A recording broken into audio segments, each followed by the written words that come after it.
চলতি মৌসুমে বৃষ্টিপাতে গরমের স্বস্তি মিললেও জলাবদ্ধতায় দেখা দেয় অস্বস্তি। অন্যদিকে সমান্তালে বাড়তে থাকে ডেঙ্গুর প্রকোপ। জুলাই থেকে ডিসেম্বর পর্যন্ত ডেঙ্গুর প্রকোপ থাকে ঊর্ধ্বমুখী। কয়েকদিনের বৃষ্টিপাতে বেড়েছে সেই দুশ্চিন্তা। চলমান বৃষ্টিপাতের পর ডেঙ্গু ভয়াবহ রূপ নিতে পারে। তবে চ্যালেঞ্জ মোকাবেলায় জেলা হাসপাতালে আগেভাগে ডেঙ্গু কর্নার ও চিকিৎসা সরঞ্জাম মজুত করা হচ্ছে। চলছে এডিস মশার লার্ভা নির্মূলের চেষ্টাও।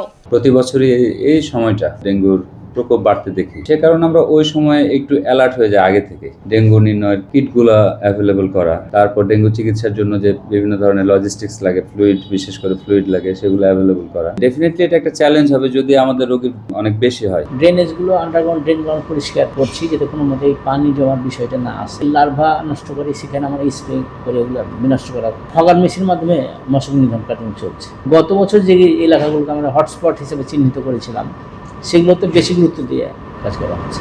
চাঁপাইনবাবগঞ্জে গেল মার্চ মাস থেকে চলছে হামের প্রকোপ। এখন যুক্ত হয়েছে ডেঙ্গুর চোখরাঙানি।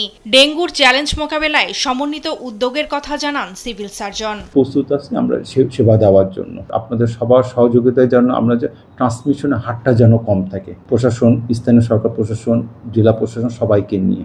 বিশেষজ্ঞরা বলছেন, পরিস্থিতি জটিল হয়ে ওঠার আগেই সংশ্লিষ্ট প্রতিষ্ঠানগুলোকে সতর্ক হতে হবে, মানতে হবে নাগরিক সচেতনতাও।